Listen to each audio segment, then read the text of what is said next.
The internet has layers, much like an onion. Most of us only ever see the surface. We use Google, we check Facebook, we buy things from Amazon. This is the clear, indexed part of the web. But beneath this familiar surface lies a hidden world. It is called the dark web. This is not a place you can find with a simple search. It requires special tools to access, like the Tor browser. This browser was originally developed by the US Navy. Its purpose was to protect government communications. It works by bouncing your internet traffic through a series of relays around the globe. Each bounce adds a layer of encryption, making your identity and location almost impossible to trace. You become a ghost in the machine. This anonymity is a powerful tool. For some, it is a lifeline. Political dissidents in oppressive regimes use the dark web to organize and communicate without fear of being watched. Journalists use it to protect their sources and report on sensitive topics. Whistleblowers use it to expose corruption without risking their careers or their lives. For these people, the dark web is a sanctuary, a digital space where freedom of speech is absolute. It is a place where they can speak truth to power. But this same shield of privacy that protects the vulnerable can also hide the criminal. It creates a space where an absence of rules can lead to chaos. In this hidden corner of the internet, a different kind of commerce began to flourish. It was a place where anything could be bought and sold, far from the eyes of law enforcement. The same anonymity that protected activists also protected drug dealers, hackers, and fraudsters. It was a perfect environment for a black market to emerge, one that could operate on a global scale with minimal risk.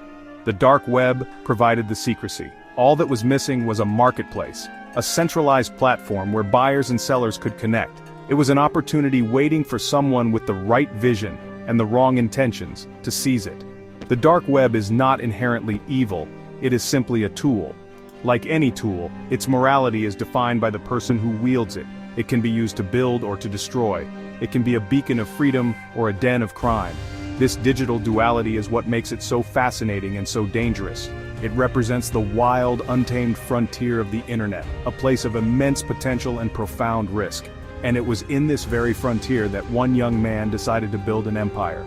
He saw the potential for a new kind of marketplace, one founded on the principles of absolute freedom and anonymity, but his dream would soon become a global nightmare. Ross Ulbricht was not your typical criminal mastermind. He was a young man from Texas, an Eagle Scout with a master's degree in materials science. He was smart, idealistic, and deeply libertarian. He believed in free markets and minimal government interference. He dreamed of creating a world where people could trade freely without any oversight. In early 2011, this dream took a digital form. Ulbricht, operating under the pseudonym Dread Pirate Roberts, launched a website on the Tor network.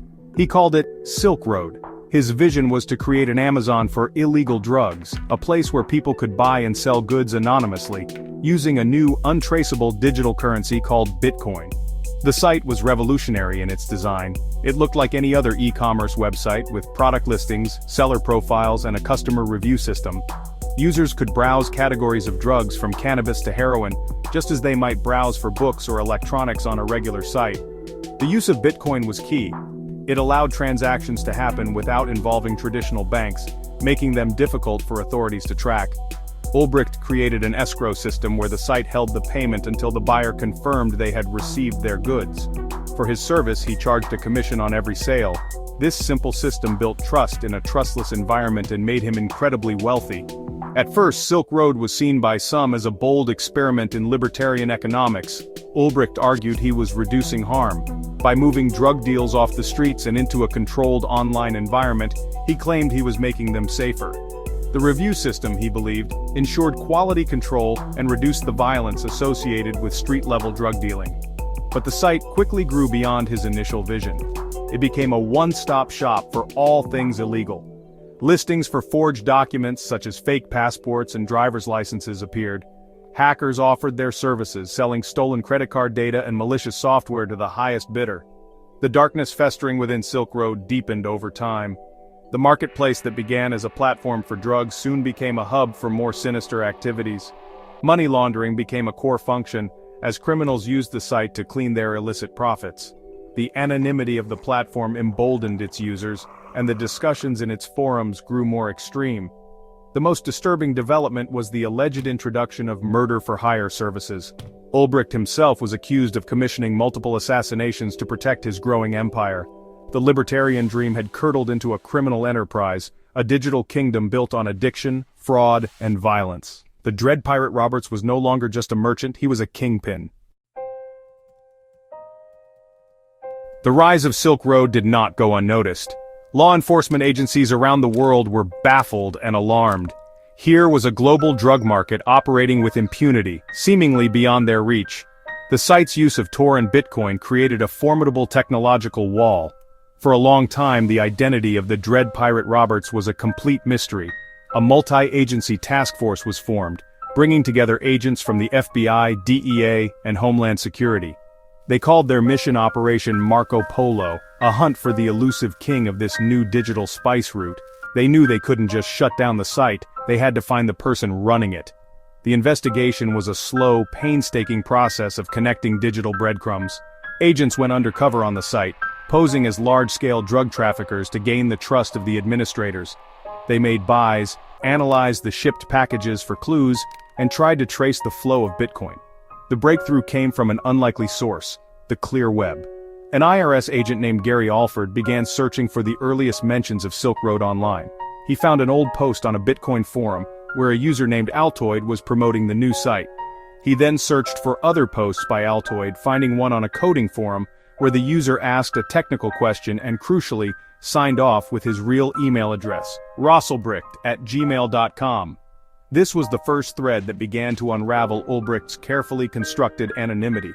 Suddenly the ghostly Dread Pirate Roberts had a name. Agents began to build a case linking Ross Ulbricht to the vast criminal conspiracy. They followed his digital trail, connecting his online activities with his real-world movements. They used undercover agents to interact directly with the Dread Pirate Roberts, luring him into conversations that would later be used as evidence. One agent, posing as a major drug dealer, even managed to become a trusted confidant of the site's leader, gaining inside knowledge of its operations and Ulbricht's fears. The plan to capture him had to be perfect. They couldn't just arrest him at his home. If they did, he could have time to close his laptop, which was likely encrypted. They needed to catch him in the act, logged into Silk Road as the administrator. So they devised a plan to create a public distraction. They tracked him to the Glen Park branch of the San Francisco Public Library. As he sat at a table, logged into the Silk Road Master Control Panel, two undercover agents, a man and a woman, began to argue loudly nearby. As Ulbricht looked up, distracted by the commotion, another agent swooped in from behind, snatched the open laptop, and passed it to a tech expert before he could react.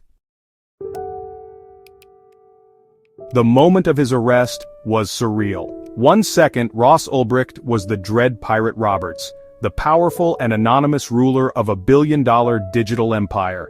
The next, he was just a young man in a public library surrounded by FBI agents, his hands cuffed behind his back. The evidence on his open laptop was a prosecutor's dream. He was logged into the Silk Road server as the master administrator. A digital journal was open, detailing the site's creation and his management of it. Chat logs showed him allegedly commissioning murders.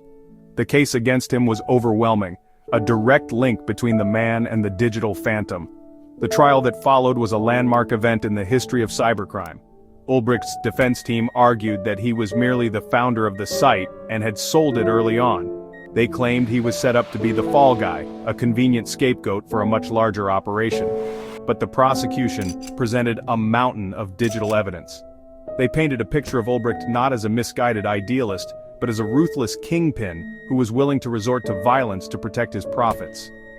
The murder-for-hire allegations, though he was never formally charged with them in that trial, were shocking and destroyed any image of him as a peaceful libertarian. In the end, the jury found him guilty on all counts.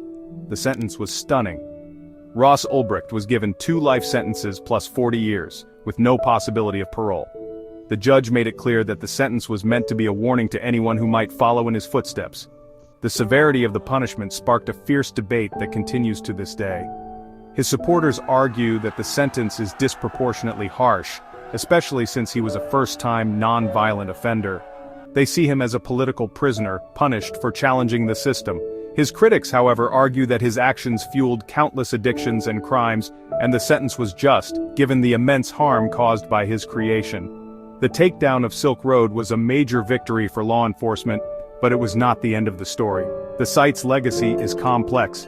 It proved that a large-scale anonymous marketplace could work, and as soon as it was shut down, dozens of copycat sites appeared to fill the void.